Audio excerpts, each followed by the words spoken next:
Right now, we're only testing those that are showing symptoms. And as I said in the beginning, only about 10% of those that are showing the symptoms actually had the virus. Great. And then Crystal did confirm the county's Facebook page, Twitter page, and all the news and local apps are carrying the live press conference. Last question, and then we'll cut you loose. Will the county board continue to hold its scheduled meetings, planning commission and others, et cetera? I can't answer for planning commission. I know they just canceled a meeting last month, and we are still holding our board meetings, just like this meeting. We're holding them virtual.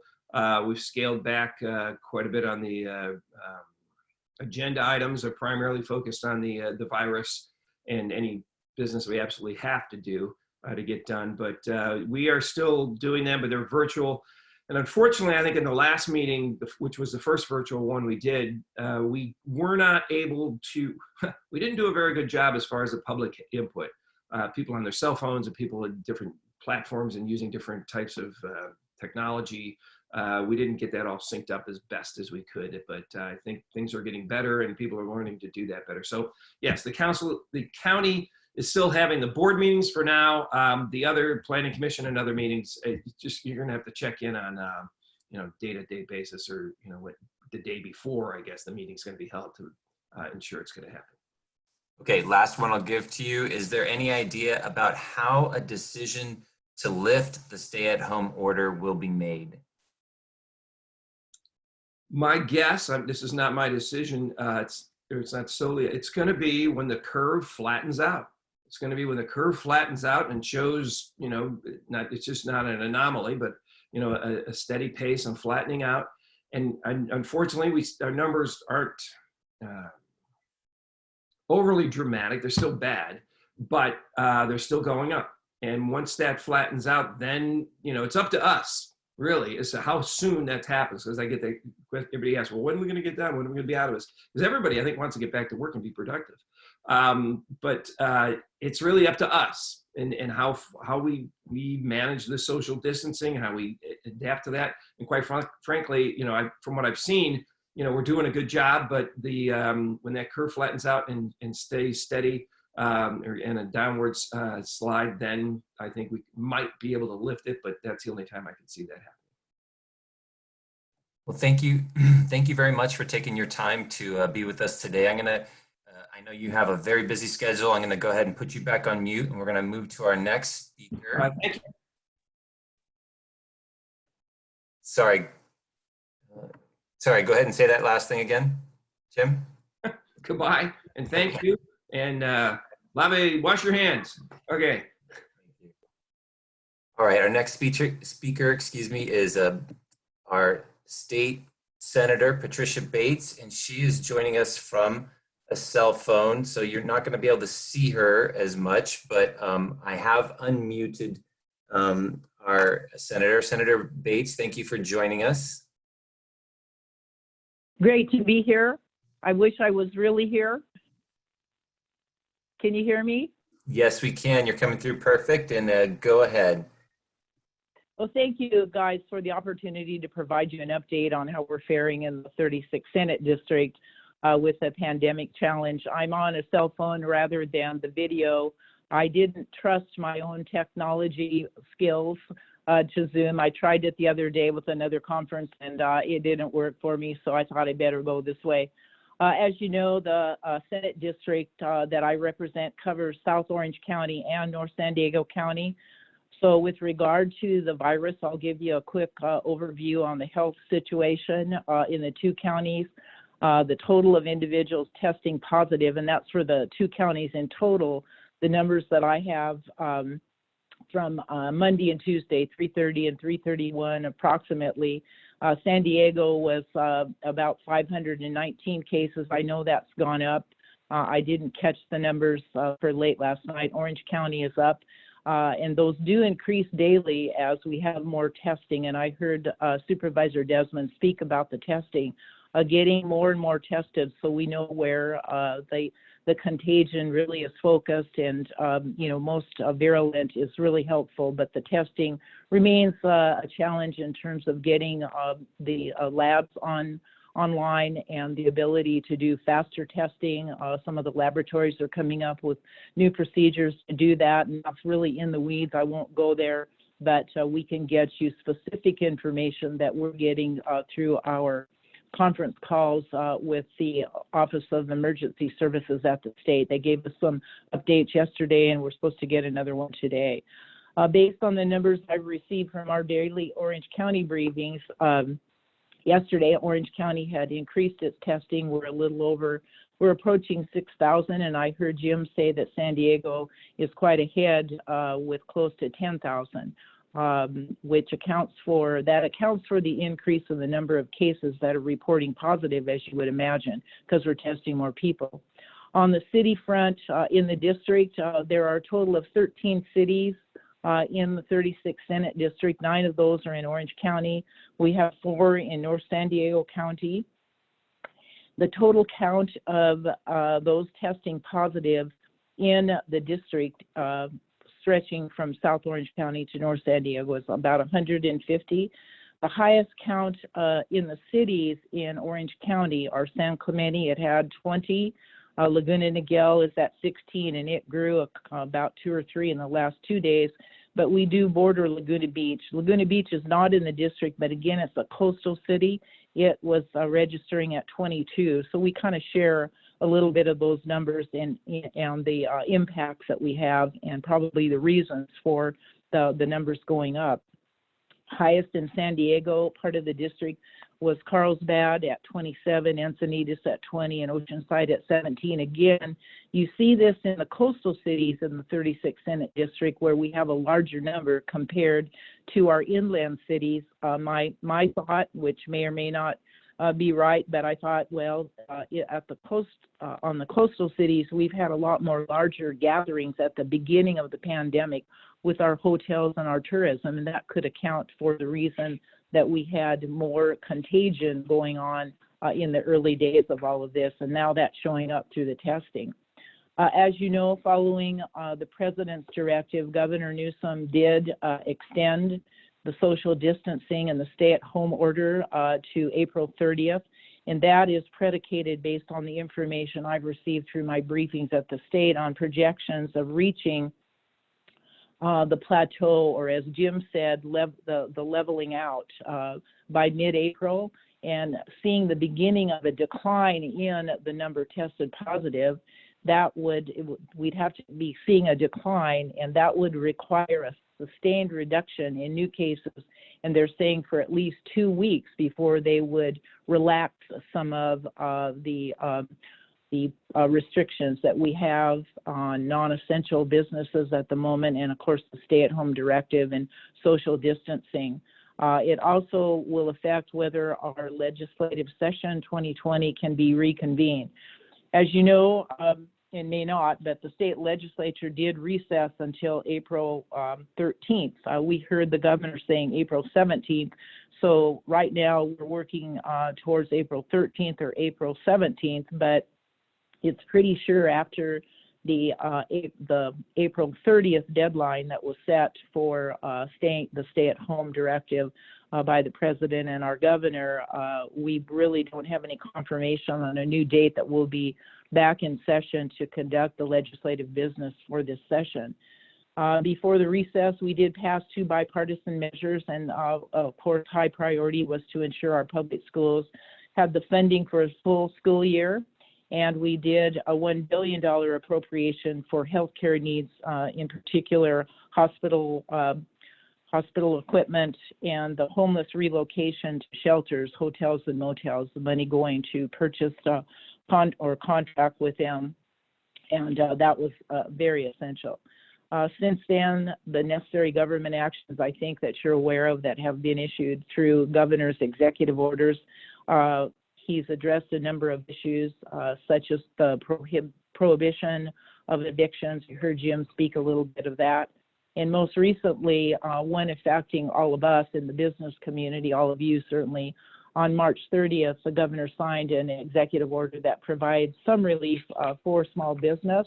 The executive order does allow the California Department of Tax and Fee Administration to offer a 90-day extension for tax returns and tax payments for all businesses that file a return for less than $1 million in taxes. So that's, our small businesses. That means that small business will have until the end of July to file their first quarter returns. And additionally, the order extends the statute of limitations to file a claim for refund. That goes out about 2 months. So that way you would be able to get, the refunds for tax and fees that you have paid over what was required. Some of the other provisions, it extends the deadline to renew licenses with the Alcoholic Beverage Commission. I think that would help our restaurants if we ever get them open, hopefully very soon.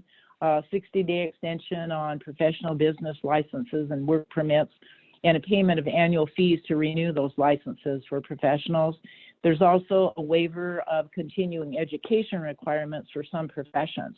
If that affects any one of you, we can get specifics on the business and profession code that calls out those specific businesses and professions that are eligible for these waivers. Another high priority, as you would imagine, is probably top of our list, is helping as many Californians as we can. Many of our people who've lost their jobs or experienced layoffs, reduced hours during the crisis. We had a conference call with the Congressional Minority Leader, Kevin McCarthy, yesterday, and he was sharing with us across the nation, 3.2 million people have been laid off, and that is 6 times higher than during the Great Depression. So the impact is significant. Here in California, we have more than 1 million who have applied for unemployment benefits in the recent weeks.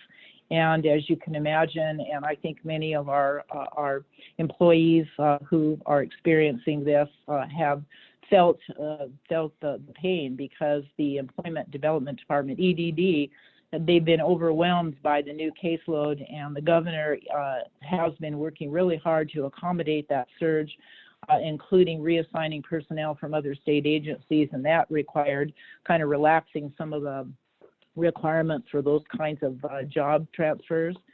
On the federal stimulus package that was signed into law just the other day, the CARES Act, it will bring certainly much needed financial help to those who have lost their jobs. It expands unemployment insurance from 3 to 4 months. It provides a temporary unemployment compensation, federal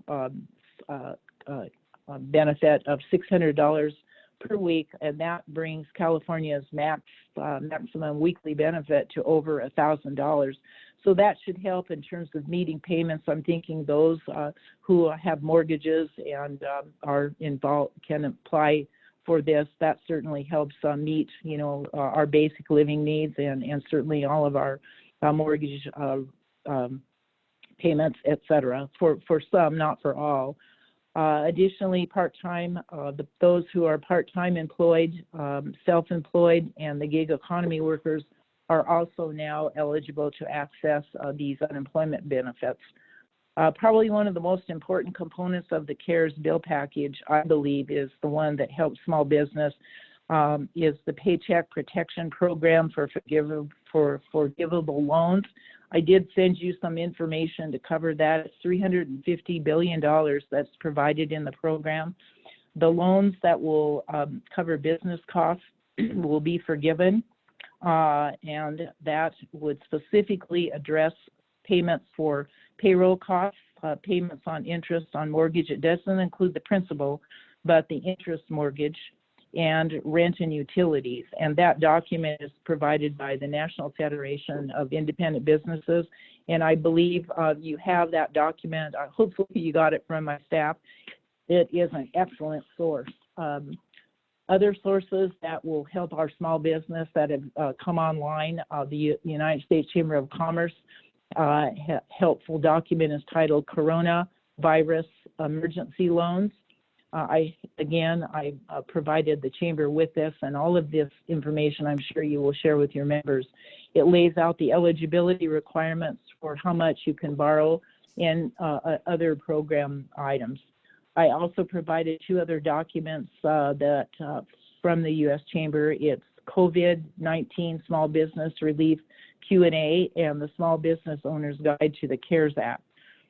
The state's Senator, also, Senator Bates, let me interrupt you right yeah, there because we are going to cover some of the federal stuff here a little bit later, but I had a couple of state questions that have come that I wanted to see if you could address.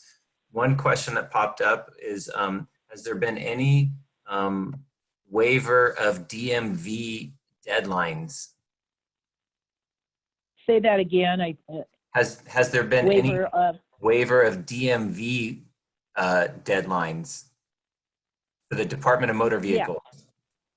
Yeah, so the Real ID has been extended till next year, 2021. That's a very important one as people were queuing up, and also registrations, I believe. There's a 60-day extension, and that could be extended even farther depending on, when we're out of the worst of this and we can gather again. Great. And then another question. Here in Carlsbad, the city has closed its beaches, but about 6 miles of our beach here in Carlsbad is actually owned and controlled, I guess, by the state. And technically that beach is still open. It hasn't been closed. And that's been causing a little bit of difficulty for our enforcement here. How does that change? How does that get closed to be, part of the order that the city's done? The state hasn't taken that restrictive approach. It has closed the parking lots for all the state beaches, state parks, and people are still able to access. There's not enforcement, at the trailheads. We have a trailhead right in our neighborhood, and I noticed the other day, because there were many people using them 2 weekends ago. They are there just to inform people that they must keep the distance. I think the thought here is that you've got to provide some recreational outlet. I had calls from the surfers. A number of them happened to be in my family, as a matter of fact, and I said, you cannot gather on the beach. If you are going to surf, you have to be respectful of the rules, that you have to keep that 6-foot distance. So run across the beach, jump in the water, do your thing, get out and get back to wherever, you're getting picked up.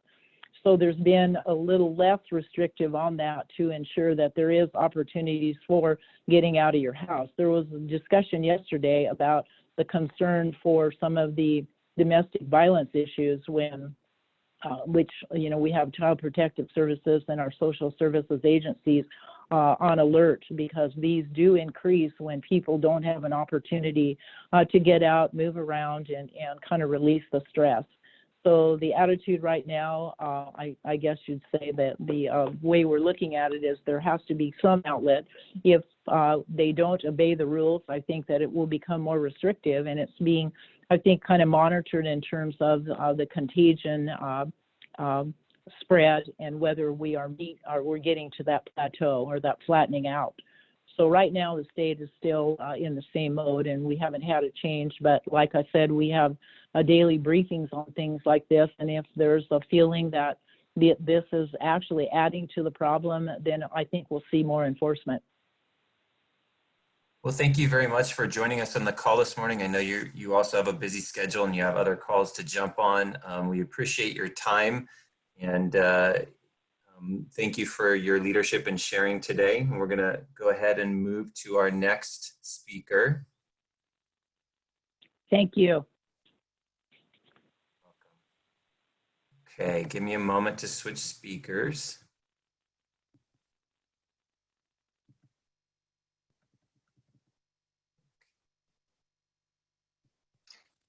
Okay, our next speaker is our Assemblywoman Tasha Boehrner Horvath, and I have unmuted you. Tasha, you have the floor. Great. Thank you, everyone. Thanks for coming together this morning and getting this update from all of us. I think Pat has covered a lot of those issues, so I'm going to go through the things to kind of fill in those gaps. I think what you saw before we ended, or we recessed early in Sacramento, is there's a very strong bipartisan effort to address the coronavirus. I think Gavin's by and large done a really great job. He issued the stay-at-home ordinance, and when you look at the curves and the projected models of states, California has clearly the flattest curve, And so while it is infecting our businesses, it means we're saving lives. And I think it's always really important to realize, you know, you guys all know this. I think it's very, really, really important that so many people broadly understand the concept of flattening of the curve and making sure that those who need ICU care, those who need ventilators will be able to get them. I don't think we want a situation like Italy where people are really not having the option to have ventilators. And I think Gavin is focused a lot of his energy on that. So you see him procuring a lot of ventilators, just as Supervisor Desmond was talking about the masks that were in stockpile and people sewing on elastic. What we had is we had 170 ventilators delivered to the city of LA from the federal stockpile that were not working. And those were sent up to Bloom Energy in San Jose, and they were refurbished and they are now working. And I think we're seeing that with a number of things of where our business community is really, really stepping up. You know, we have that from small things like Pacific Spirits is now making hand sanitizer. We have a company in Carlsbad called Airspace. They actually do emergency organ delivery, and they do the emergency organ delivery, and they usually deliver like emergency aerospace parts. They've shifted, so they're now bringing, you know, handling the volume of test kits that need to get to laboratories. So you're seeing, I think, our businesses generally step up. I want to add on to the beach conversations. I am aware that Carlsbad has closed their beaches. I do want to remind everybody in the rest of my district, only in, you know, there are about, I want to say about 6 miles of closed beaches because that belong to the city of Encinitas, the city of Carlsbad. The rest of the district has their beaches open. Trestles happens to be closed right now because they have a 7,000 gallon sewage spill. So they're closed right now because once you're not surfing sewage. But we are monitoring the situation very closely. We have passed a letter from the city of Carlsbad onto the governor's office. I have specific requests then to what are the parameters the governor's office is looking at to close the beaches. What are the, you know, are they looking for certain statistics? Is, you know, how are they going to go about making that decision so that we're giving a heads up? But I was in contact with state parks, or my staff actually. Alex Kiwan is on the call. If you see her, wave Alex. She's my field rep for Carlsbad. And she was in contact with state parks, and they reported breaking up no gatherings over the weekend, that the people who are on the beaches are walking, they're maintaining social distancing, and they are, you know, going out to surf and coming back in. So I think as long as we see good behavior on those beaches, that will be probably likely continue to be monitored. The governor has said time and time again, people have to be able to get out and recreate. Somebody asked a question of Supervisor Desmond, how long do we think this is going to go? Our briefing yesterday from Secretary Galley, who's the Department of Public Health Secretary, he is projecting 6 to 8 weeks before California hits the peak. And so when you look at that, you know, and that's just the peak, and then you have to come down, as Supervisor Desmond was saying. So we have a ways to go, and it's important that people do get out and recreate. People should do it in their neighborhoods. And for those of us who live near the beach, you know, I can walk to Ponto, I can bike to Ponto from my house. You know, I think that's really important to keep that activity as long as there's no gathering. I think that's, you know, where I draw the line. And so we'll be monitoring that closely and looking for people, especially as the weather warms up, to maintain that. And as soon as I hear back from the governor's office, I will let the city of Carlsbad know. Scott Chadwick, I'm in contact with him, as well as Jason Haber, about what the governor, what is his thought process on the beaches. I know for Carlsbad it is causing some problems. So the governor has worked on increasing hospital capacity. He launched this week the California Health Corps. Within 24 hours, 25,000 people had volunteered. These are people who had been formally licensed or retired, healthcare professionals, doctors, nurses, nurse practitioners, to meet the demand of 50,000 new hospital beds that we need to have for what's projected to be the surge. The modeling of 50,000 beds is the likely scenario. It's not the worst case scenario. So people are going to get a lot sicker, and I think it's important that we as community leaders are there for our community. Understand this is going to be a big impact, but the social distancing is, making a difference. Yesterday, Gavin Newsom also announced an initiative for our seniors. It's a hotline for senior services and those experiencing loneliness. The governor is very concerned about seniors in congregated settings like assisted living facilities. We know if the virus gets into those settings, that's a very vulnerable population, as well as those seniors isolated at home. I think, we have different businesses that are reorienting. Bloom Energy was the one that stepped up to fix the ventilators. Tesla's acquiring ventilators. You have businesses throughout the community that are stepping up. I would like to have a conversation or think about what are the businesses in our district who could step up and reorient. Is there somebody? We have a worldwide shortage of personal protective gear, right? The masks, the goggles, the gowns, worldwide shortage because there's a pandemic.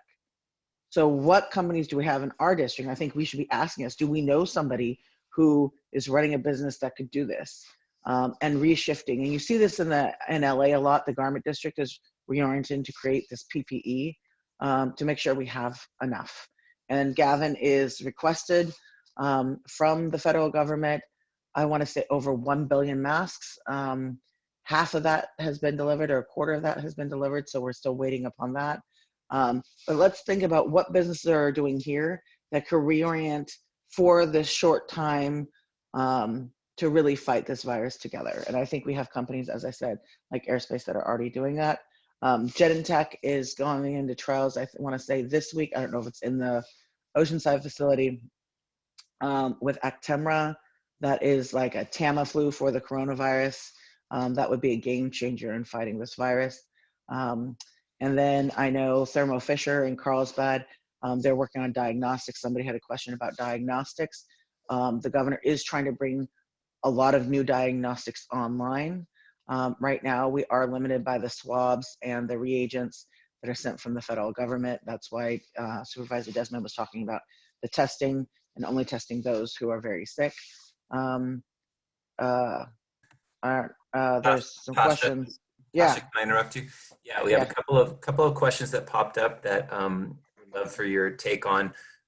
The first one, and it's one that you and I have been on a conference call about before, is people have questions about the possibility of postponing or waiving late fees for property taxes if they're late.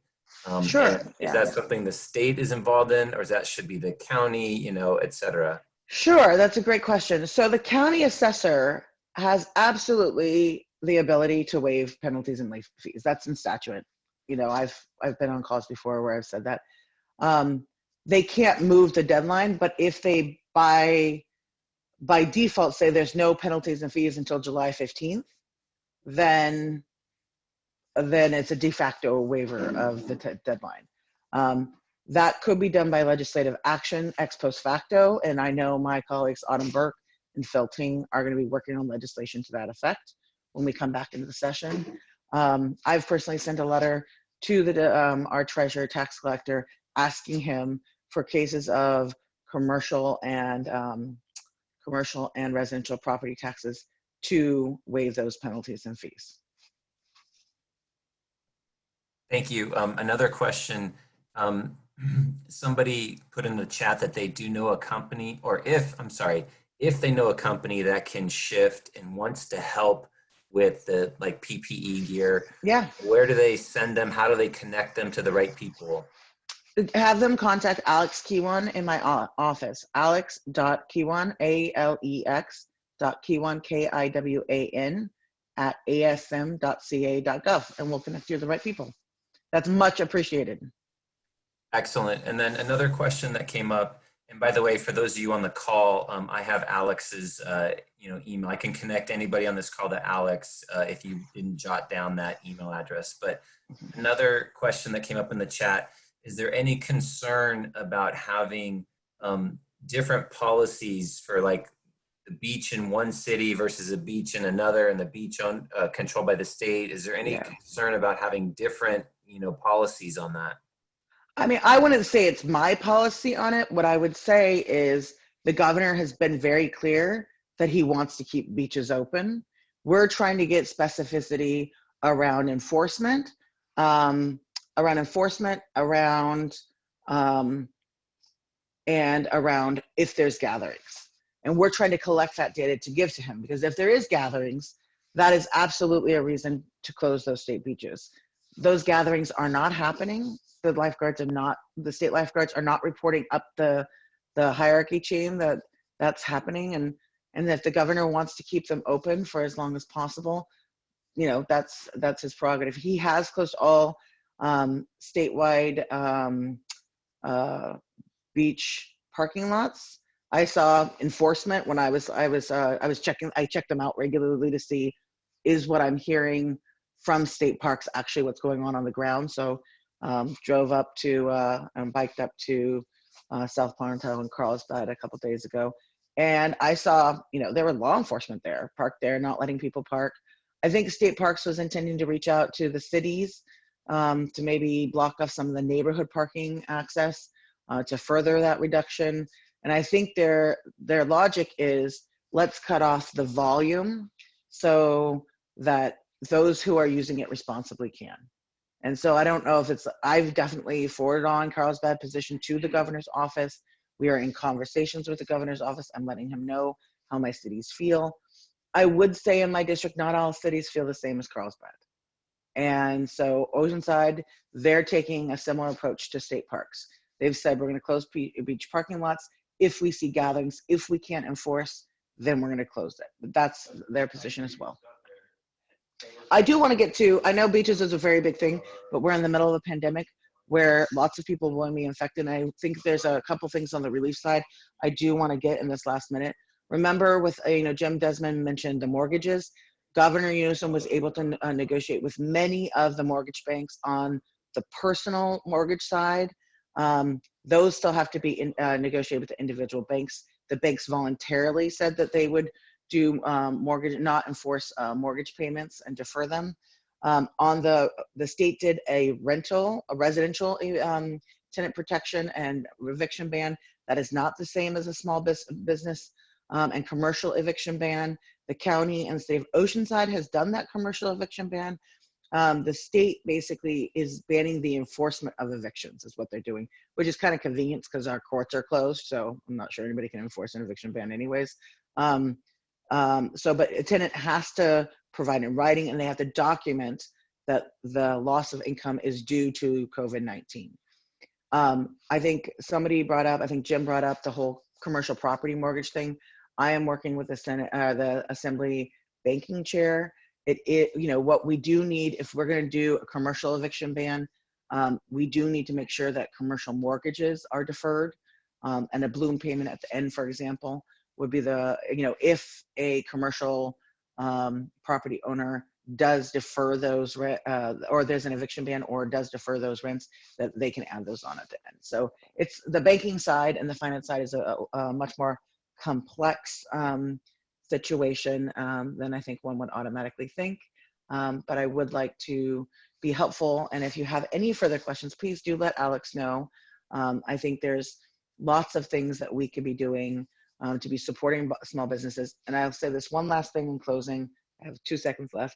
That I am reorienting my entire bill package to focus on economic recovery.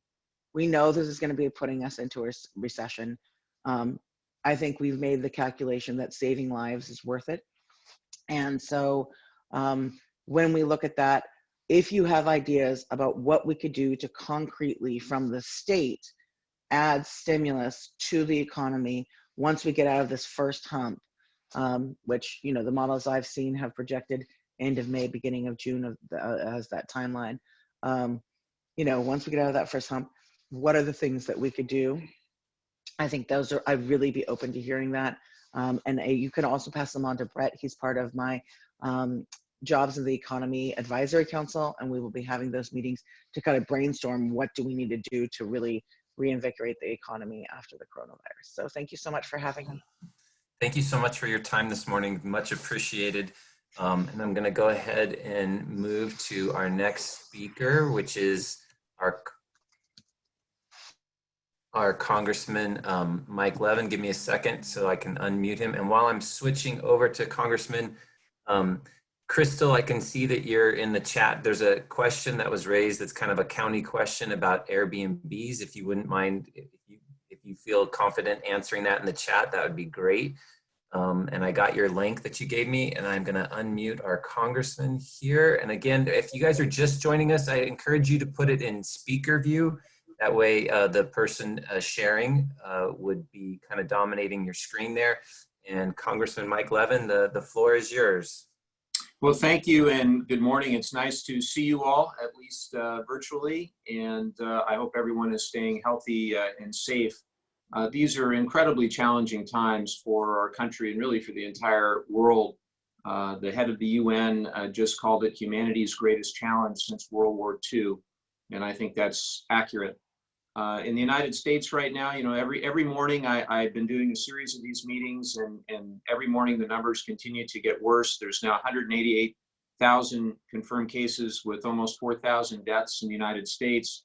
California, we're at 8,588 cases with 183 deaths. Then San Diego County, 734 cases with 9 deaths.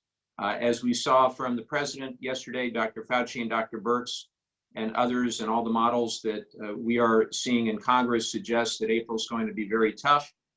We expect that May will be hopefully better than April if we follow our guidelines from the CDC and the states. I think that here in San Diego County and in California, Governor Newsom is doing a fantastic job at helping to flatten the curve as best we can. June will be better than May, and hopefully, as Tasha said, by July and on into August, things will, as much as they can, begin to come back to some sense of normalcy. I know there are a lot of questions about the stimulus, and I wanted to focus on that. And I really think it's more appropriate to call it a recovery bill rather than a true stimulus. We're trying to staunch the bleeding that is occurring in our economy right now more than anything. There will be an opportunity downstream for a true stimulus bill. But you know, just to put this in some perspective, it was on February 25th when we passed our first piece of supplemental appropriation with regard to coronavirus. And it was originally the request of the administration for $2.5 billion with a B. And that was basically what the Trump administration believed at the time was needed to combat coronavirus. Congress came back on a bipartisan basis. We passed an $8.3 billion supplemental with really the focus on development of the vaccine, as well as support for our states and localities and the public health professionals. As soon as we passed that, we realized that wasn't going to be enough. So we came back, and on March 18th, we passed the Families First bill, which was a $104 billion bill and really focused on things like the paid sick leave and more money for food security and things of that sort. And again, $104 billion. We realized when that passed within a few days that wasn't going to be enough either. So we came together again. The bill was far from perfect. The third bill, the CARES Act, as it's known, $2 trillion bill, but we got that passed. And, you know, I don't know if you all saw this, but it was kind of a crazy scene where members were scrambling to get back to make a quorum so that we could pass the bill. We did that last Friday, and we got that done. So I wanted to talk about some of the major components in it.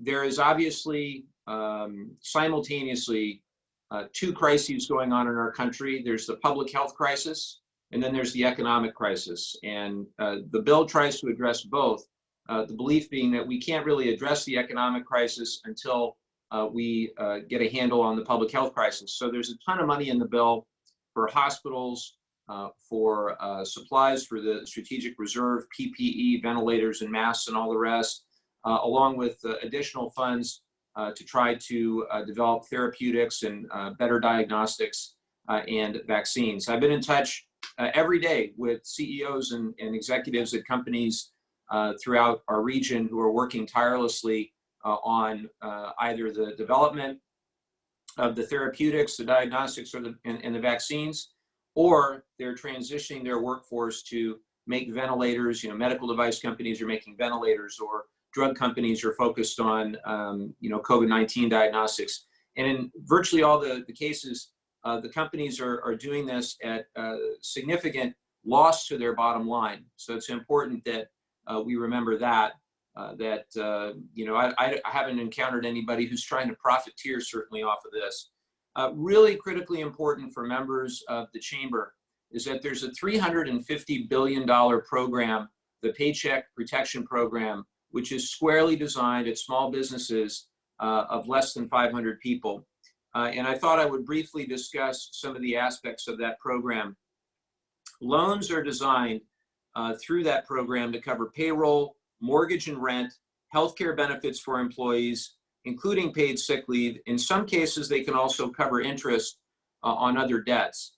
The idea here from a policy perspective is let's keep businesses functioning to the extent that they're keeping their employees on payroll, because we have 150 million people in America who get their health insurance from their source of employment. We want to make sure that there's some continuity. And also when things recover and we turn the corner and things look better again, we want there to be a certain degree of business continuity. So the idea is let's try to keep people on payroll and let's provide these loans of up to $10 million to small businesses, with the intent being that if they use the loans as intended for payroll, for overhead, for basic expenses, that the loans would be forgiven in their entirety, that there would be no revenue, no 1099 revenue in the following tax year where you'd have to pay income tax on the loan forgiveness, and where you could hopefully keep your people employed during this very, very difficult period. The program itself, I saw the application yesterday for the first time. It's unbelievably simple. It's literally a 2-page, and the second page is signature pages. It's a few yes or no questions. The idea is not to evaluate creditworthiness like a typical loan, just to evaluate that you're actually going to need this money and use it for your business as intended. The program is administered by the 1,800 lenders that already do business with the SBA.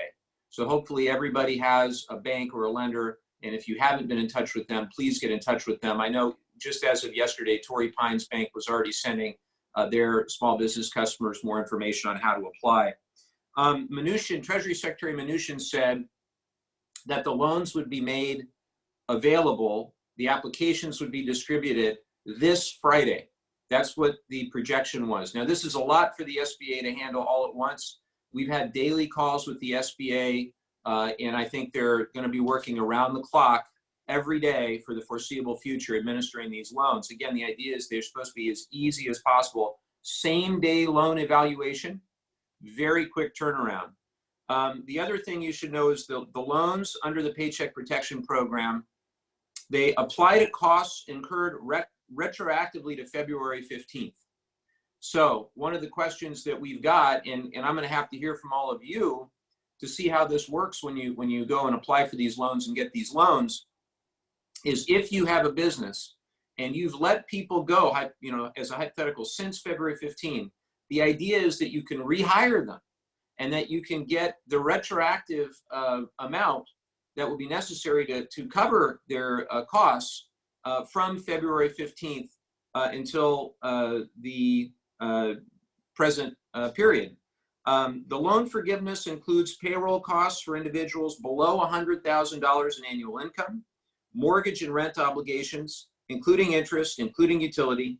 The total amount is reduced if your workforce is drawn down through attrition or if wages are reduced.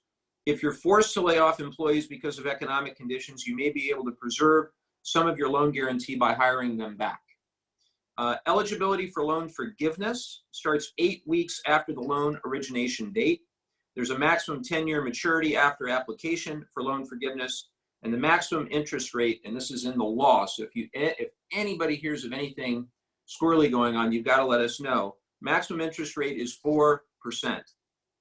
On top of the Paycheck Protection Program, there's also a $10 billion program for SBA emergency grants of up to $10,000. That's the Economic Injury Disaster Loan, or EIDL program. and you can get an EIDL loan and a PPP loan, both. You also can still get these loans if you've got existing facilities through SBA, and you're not going to be penalized for that. You also might be able to get relief to cover 6 months of payments for the existing SBA loans that you've got. We have money in there for that. Some other things that may be of interest, there's just a ton to unpack in this bill. A lot of people are going to receive cash payments if you make under $75,000 a year, or if you're a married couple and you make under $150,000 a year, you're going to get direct cash payment, $1,200 per person, $500 per child. What we've been told is that if you're an electronic filer, you're going to get that direct deposit on or around April 17th from the IRS. If you make between $75,000 and $100,000, then you are going to get slightly less. And if you make over $100,000, you don't qualify for the cash payments. Student loans, if you've got student loans, you're going to be able to defer payment on those with no penalty or interest through September 30. If you've got a 401k, you are able to withdraw up to $100,000 from your 401k without the normal penalty. Not that with the market as it is, it's not exactly a great time to do that, but if you have to, if you're in a spot where you have to do that to make ends meet, you can. And then there's significantly expanded unemployment insurance from 26 weeks to 39 weeks with an extra $600 per week. The idea there is that let's try to get people as close to their normal paycheck as they can. The other thing worth mentioning, Congressman with Levin. regard, one last thing, with regard to health insurance, there is a new window for Covered California. So if you know anybody who doesn't have health insurance during this time, they can apply through Covered California right now. So there's plenty more that I can talk about. I look forward to any questions. Thank you for all your leadership in the community, and I'll turn it back. There's a couple of quick questions, and then we got to jump to our next speaker. One of the questions that was put in the chat was, in the midst of that CARES bill, why was there funding for programs that don't have anything to do with public health or economic concerns, like supporting the Kennedy Center and other things like that?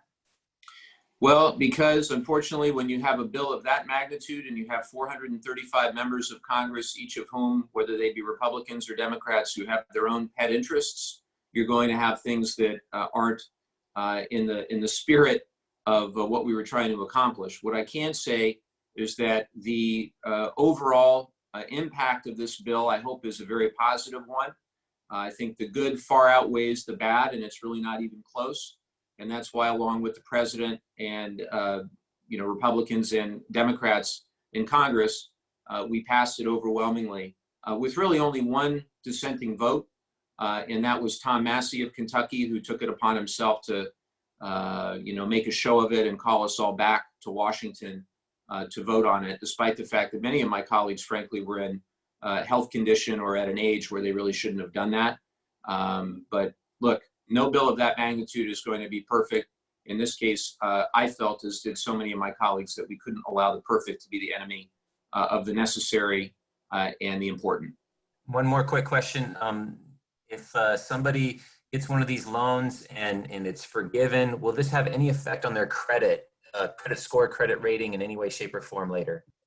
It's really not supposed to, and that was part of what we discussed with SBA a couple of days ago. They're going to have to work with, the Treasury Department's going to have to work with the credit rating agencies to ensure that that's the case. You know, the last thing we want to do is to harm the creditworthiness of any company, or any, for that matter, any individual that's impacted by coronavirus, because again, this is just a significantly new and unprecedented challenge, and the last thing we want to do is harm people's ability to be creditworthy down the road. So if you're hearing anything differently, or if you're seeing anything differently with regard to the terms of these loans or the ease to apply for them, or anything else for that matter, my office stands ready to assist.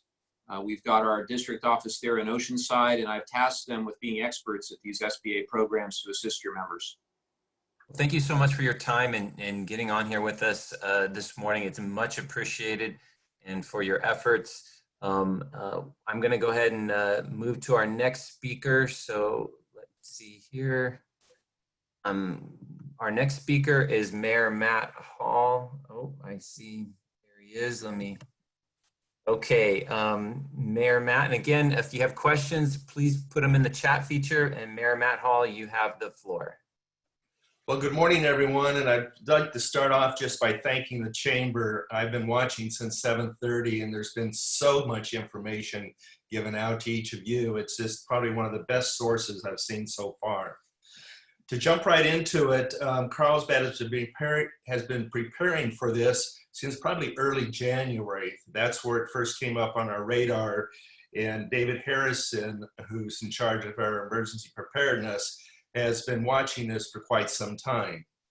We were also one of the first cities to open our emergency operations center, and this has been open for over a month now, and further preparing for this. We also, when you think of not only our police and fire and what they bring to the community, I just want to say that they're extremely well equipped and they're very prepared for what's going on around us today. Also, even beyond that, in working with the Chamber on this and the community, we have a CERT program, Citizens Emergency Response Team, who also have many members out in the community that are trained and have understanding around emergency situations. We've also, when you think about the community and you start reaching out into the community, we've been working with our health partners. We've been working most importantly with nursing homes to try and make them have a clear understanding of the importance of this, HOAs, employers, both large and small, our school districts, and working closely with them, child care facilities, and most importantly, Jim Desmond, our supervisor, and the other mayors along the corridor. And I'd like to take just a minute to try and put in perspective of what is so important. And that is maintaining a 6-foot circle. And so when you think about that and you walk through a supermarket or perhaps you're out walking, a 6-foot circle. So obviously you walk by people. If you knew that person you were walking by had the virus, how close would you get to them? And that's kind of, it's, well, I'm going to take a chance and walk by somebody. You just can't allow yourself to do that. And obviously the beaches have been a concern. And the reason being is there is a large number of people who choose to walk along our coastline.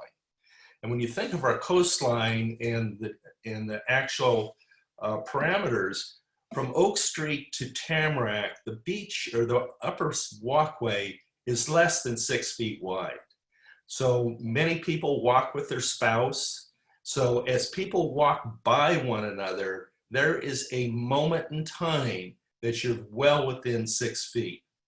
Also, it's been stated by several authorities over the last couple of days that, when there's wind or air situations, it can actually be spread up to 20, 25, 27 feet. So again, I cannot stress enough that when you're walking, whether it's in your place of employment, you're in the supermarket, or walking along a trail or the coastline, you just can't let yourself get within 6 feet. It's really that simple. And that is what's going to make the difference as we go forward.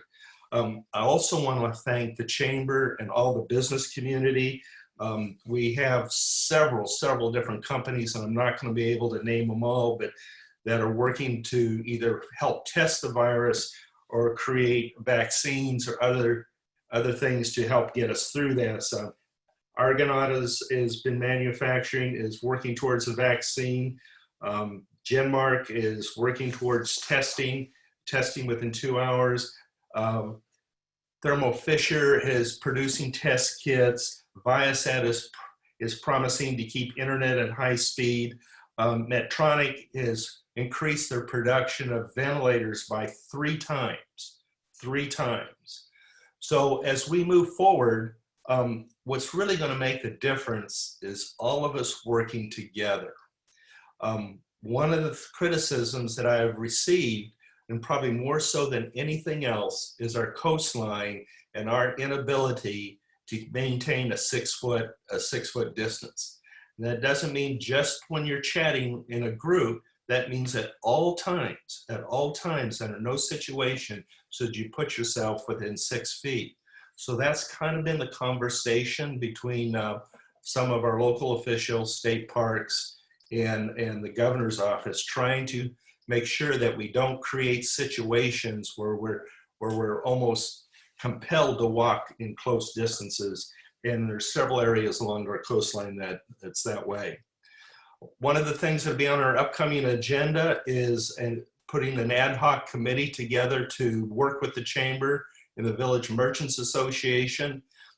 For some of you who can remember back in 2008 and through that downturn in the economy, we worked with the chamber, and I think it was Mike Howes and Bill Hoffman were two of the members, and we created 42 different ways that we could do business more efficiently. So out of that downturn, we actually tried to create more efficiency and work closely with the chamber. And we're going to look forward to doing that again here in the real immediate, well, let's just say real soon from. Outside that, I'd like to go to questions. I know questions are important, so I think I can give more information that way than just continuing to give you other facts. So go ahead, Brett. So the first question that came up in the chat is any idea why Carlsbad has had a relatively high number of cases as compared to other, of the suburbs of the city of San Diego? So Carlsbad has always been highly rated in whatever we do, and it was very concerning when we first started. We were the second highest number in the city, far ahead of most other cities, and especially cities much larger than ours. Today, we're ranked actually 5th in people who have the virus. So if I was to just give my thought on it, is Carlsbad in our community, we travel a lot. So not only do we travel throughout the country, but we travel a lot throughout the world. It's my guess or my belief that we probably brought that back into the community through traveling, outside and perhaps from other countries. Thank you. And then question has come up at the coming, well, there's been some conflicting information out there about moratorium on evictions for commercial tenants. The governor's order seems to be focused specifically on a moratorium for residential tenants. And then somebody put in the chat that they thought that the CARES Act kind of took care of that on a national level. But and we can ask our next person, Allison, if that's true, if it covers commercial tenants. But is Carlsbad considering anything at an upcoming city council meeting just for the city of Carlsbad to protect commercial tenants? I don't know if that's on the agenda or not. As of the moment, it's not on our agenda, Brett. But I think as we form our committee, we will look at all different areas of how we can help. Obviously, we refer first to the federal government and what they're doing and having a real clear understanding of what they've offered and what they're asking of the country. The next is we refer to our state and our governor's office and trying to be as much in sync with what they believe. And I know I signed a letter along with you and others to ask the governor to request this, and he chose not to. That does not mean that we won't do that here. Also, when you think about this, and in hard times is when everyone comes together. And I would be personally very, very upset if there was somebody who had commercial buildings that was playing hardball with a tenant right now. Now is the time that you need more than ever to work with the tenants to make sure that they stay solid. I'm sure not everybody is going to do that, but I would strongly urge, and somebody who's rented commercial property for over 20 years, I personally would really like to see all of us work together to make sure everybody is held whole. Very good. If any other city questions, feel free to put them in the chat right now. I know there's some other questions that are more national and we can ask our next speaker, but if you have a city question for the city of Carlsbad, please put it in there. And I guess though I'll ask you the same question that was asked, you know, to Tasha about the, you know, the beaches. So you talked about the challenge with walking past each other even at the beach. And so the city of Carlsbad has chosen to restrict the beaches, but Oceanside and the state hasn't. And what are your thoughts on that? Well, I think that my thought and the thought of, if I can speak for our council, is that your safety, your public safety is job number one. And when you, and I've personally witnessed people as recent as yesterday, probably 100, 150 people walking between Oak Street and the power plant. Each of those people had to walk by that number of people to get from one end of it to the other. So that gave you probably 75 exposures at the minimum. 75 times you exposed yourself to somebody within an area that I had to be less than 6 feet because the sidewalks aren't any wider than that. And so what we're trying to get people to understand is this is serious. This is serious. So if you had somebody walking down that coastline, let's say in a red suit, recognizing that he had the virus and you saw him coming, what would you do? You sure as heck wouldn't want to walk past him. So every time we come in contact with somebody, we're putting ourselves and most importantly, our families at risk. Well, thank you very much. There's been a couple comments in the chat about what a great job you guys are doing. Oh, wait, I might have got a new question here. Let me see. Yeah, okay, so I'm getting some comments on the chat, but you are doing an excellent job and we appreciate your leadership here at the local level, along, of course, with our, all of our leaders are doing a great job in this time. And if you are able to, and hang on the call at the, if there's more city questions that pop up, I'll share them with you, but I'm gonna go ahead and move to our. So let me just finish, let me just say one last closing remark. We have had, the city has had a long-term working relationship with the chamber. We so value the business community and what they do for us. And we look forward to having that relationship, and we look forward to working with you over the next couple months. And we know those months are going to be very, very difficult and challenging, but I assure you in the partnership that we have that we will get through this. And I look forward to working with each and every one of you. And thank you for giving me this opportunity. Thank you, Mayor Hall. I appreciate that.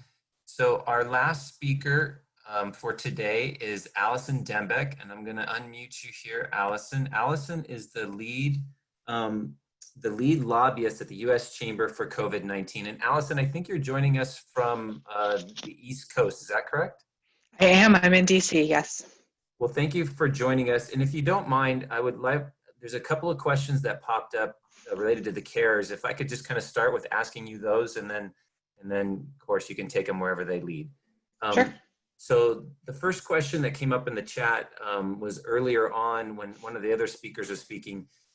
Is there anything in the CARES Act specifically from a national level about protecting tenants?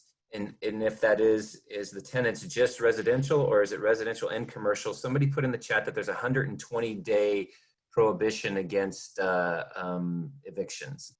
My understanding is that it's residential and not commercial, but I would have to check. No, admittedly, that's not something somebody's asked me, and it's not really my area of expertise. So I would just have to check and get back to you. No problem. Thank you. And then there was another question that came up. When people receive these direct payments that that Congressman Levin referred to in the CARES Act that we're talking about, if somebody is on services like Medicare or Medicaid, will this in any way like affect their ability to receive those services? No, this is basically free money that the federal government is giving to folks to try to help at a time when incomes are going to be down. Excellent. Thank you for sharing that. And I'm just scanning really quick here to see if there was some other care questions. And I wanted to make sure not to miss any of those questions because they keep coming in. Great. Okay. So, oh, hold on. More messages popping in. Okay, yes, there's a couple other people who want to chime in with comments. So, but let me go ahead and just open it up to you. If you would like to share anything about, from the U.S. Chamber's perspective, what's going on, and then I'll circle back to some of these other folks who want to make comments. Yeah, so we've heard a lot about kind of the three different bills, and thank you for having me on. I appreciate it, and thanks to Senator Bates for sharing the U.S. Chamber's information on these programs. I really appreciate that, and to Congressman Levin for giving a good overview of some of the business provisions that were in the CARES Act. I'll focus just kind of dive a little bit deeper into the payroll protection program, kind of clarify a few things, because I think that that's really the program that is going to get a lot of attention. It's modeled after the SBA 7A program, except that it has 100% government guarantee instead of the 75% guarantee that you would get under the normally. And it's not actually just for small businesses, and I think that that's something that's important. It also accommodates, it's also for businesses that are accommodation or food sector businesses that have fewer than 500 employees at a given location. Additionally, 501c3 nonprofits with fewer than 500 employees are eligible, not other nonprofits, only 501c3 nonprofits. And sole proprietors, self-employed, and independent contractors are also eligible for this loan. So I think it's important to kind of see it's a pretty good breadth of folks who are eligible. And there's no, in order to get it, as the Congressman mentioned, it's not about having credit elsewhere. There's no personal guarantees or collateral required. And immediately the lenders who are already SBA approved will be eligible. That said, Treasury and SBA are going to be approving other lenders, and they're going to be trying to do that very quickly to get others on board. So just because the lender you normally work with isn't an SBA approved lender doesn't mean that they won't be very shortly. The kind of the terms and conditions of the loan is that for 6 months, the lender has to defer fees, principals, and interest for at least 6 months, but for no more than a year. The Congressman mentioned about what the money is to be used for. However, the way the loan works is that in order to calculate how much money the maximum loan would be, it's looking at 2.5 months of payroll, excluding those employees that make over $100,000 a year. And the money cannot exceed more than $10 million. That said, the way the forgiveness works is that the amount of money of the loan that is used within 8 weeks of origination on payroll, interest payments for mortgage, rent, or utility, that's what's forgiven. So if the entirety of the loan is used up by the end of the 8 weeks, then you're done. Great, everything's forgiven. If not, anything after that at 8 weeks is subject to the normal conditions of the loan, whatever the interest rate and all of that. So it's just important to know that if you haven't used up the whole loan after 8 weeks, then it's not, that part's not forgiven. Also, part of the condition is that you don't reduce your staff, and that you don't reduce wages more than 25%. If you reduce staff or you reduce wages more than 25%, then your amount of forgiveness is decreased by that same ratio. So they're definitely kind of to the point that was made. This is about keeping people on payroll so that everybody's ready to get back into the workplace quickly.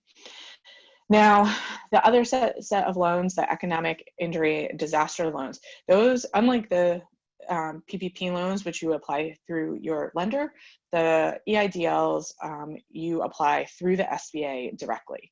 And those loans are available to small businesses, to all nonprofits, so 501c6s as well, self-employed, sole proprietors, and independent contractors. And these are loans that are for up to $2 million in working capital. They're 30-year terms. If you're a nonprofit, the interest rate is set at 2.75%. And if you're a business, it's 3.75%. Payments on the loans can be deferred up to a year. There's no personal guarantee under $200,000. There's no collateral for loans under $25,000. And then I believe the Congressman mentioned this too, but borrowers can receive a $10,000 emergency grant within 3 days of application of the loan. This grant is money that is supposed to be spent on paid leave, on maintaining payroll, on increased costs to supply chain disruption, that sort of mortgage and lease payments, that sort of thing. You do not have to pay that $10,000 back, even if you don't get approved for the EIDL loan. That really is a grant. The one kind of caveat to all of that is that if you're applying for an EIDL loan and a PPP, and you get both, you can't use the money for the same thing. And the $10,000 grant is part of what is forgiven in your forgiveness under the PPP. So if, for example, you have an EIDL loan, you can use that money for other reasons like the increased cost to supply chain disruption. But the PPP has to be used for payroll and rent and all of that. So you can't use the EIDL loan for that. And it's just important because there's been a lot of confusion about whether or not you can have both at the same time. You can, but you can't use the money for the same things. There are a few other kind of business related provisions. There's some tax provisions in there that delay employer payroll taxes from between now and January 1st, 2021, with 50% of the payroll taxes being due December 31st, 2021, and the remainder being due on December 31st, 2022. That said, it does not apply to employers who are having their loans forgiven under the under the Payroll Protection Act. There's also an employee retention credit, again, with this idea of trying to keep people on payroll. It's a refundable 50% tax credit up to $10,000 per employee. For the mid-size and large-size employers, there is a $500 billion loan program in there. $25 billion of that goes to air carriers, air maintenance, and ticket agents. $4 billion goes towards cargo air carriers. $17 billion goes towards businesses that are maintaining critical national security issues. And then $454 billion is for other eligible businesses, as well as to states and municipalities, because there's a recognition that obviously some of those are going to have trouble too. There are different restrictions for these loans, such as including stock buybacks and executive compensation, but there are these things out there for the smaller, for the larger businesses as well. Allison, let me ask you Go a quick ahead. question. Yeah. I know that I was told you have to be on a 9 a.m. call, which I know is coming up. And this question, I'm hoping is one you can answer. This company in the chat asked if one of the 3 shareholders for their particular company is foreign, does that affect their ability to get the PPP loan? Even though their business is here in the US, but one of their shareholders is a foreign entity. So it doesn't, if the business is US based, it doesn't affect the ability to get the loan. However, you cannot count any salary, they can't be counted in the employee count of what is happening in terms of any of those other calculations. So any company that has a foreign employees, they do not count in the calculations for relief. Similarly, foreign companies cannot come in and take advantage of the program. That makes sense. Thank you for that clarification too about the $10,000 forgivable part with the SBA and the forgivable part on the other, because I had not heard how those dovetail. And you know, obviously being a local chamber, we're getting tons of questions and we're trying to help answer that. That was actually very insightful. I had not heard that at all. And I know you probably have to jump off. I really appreciate your time and taking the time to be here from the East Coast with us is great. So I'm going to go ahead and let you go. Thank you so much. Thank you for having me. Thank you. And then a couple of things, everybody. There's a couple people who have put announcements into the chat thing that I just want to share real briefly. The SBDC does have resources to help those who would like help with the SBA loan process. And we have a great SBDC here in Carlsbad. Also, a couple of our speakers did share about the schools. So there's been some hint that our superintendent of schools at the state level may be very soon giving an update that the schools will stay closed for the rest of this particular school year, at least as a physical facilities would stay closed. Dr. Ben Churchill was on the call earlier but had to leave. He put in the chat that they are monitoring those developments, but as of yet, that hasn't come down, but it might be as soon as today. So they are monitoring those and will, you know, act accordingly. And then Congressman Mike Levin would like to have a moment here to add a couple things. And so we really appreciate his time. I'm going to unmute him and give him a chance here. I think you are on, Congressman.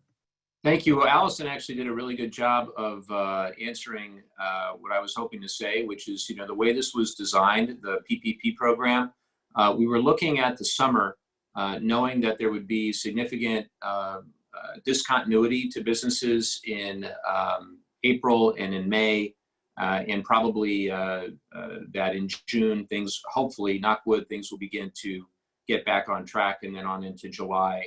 And into the fall, things will be much better. So the idea that the forgivable nature in the 8 weeks was kind of designed with that in mind. Of course, you know, as things continue to evolve on the ground, we'll have to discuss whether that's adequate or whether we need to revise that. Again, it's a relief package, not a stimulus package. So we're already in the discussion about what a stimulus package will be.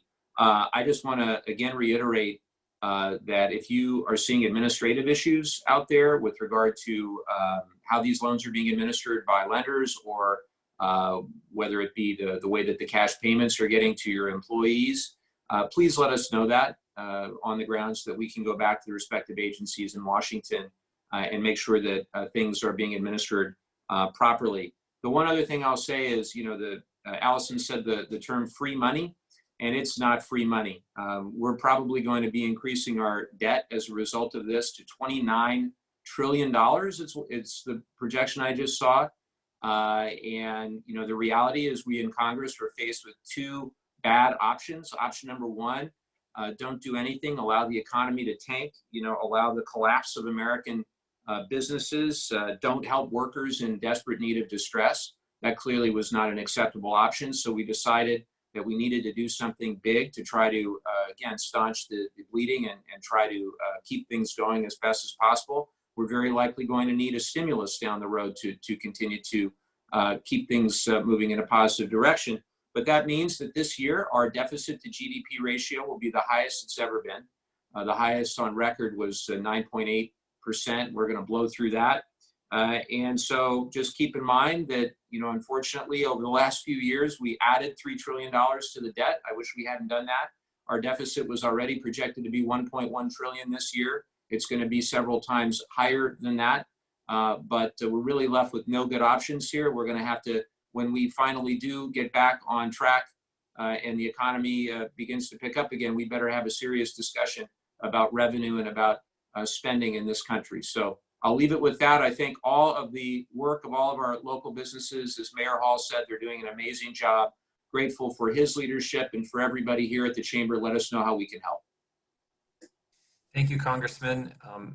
Thank you to all our speakers and all our elected officials who took the time to update everybody today. It's much appreciated. We know how busy you all are in these crazy times. And I think we got to well over 90, if not 95% of the questions that came through the chat. So if I missed a couple, I apologize because they were coming fast and furious. And thank you all. Have a great day. Stay socially distanced, stay safe, stay healthy, and we'll see everybody soon. God bless.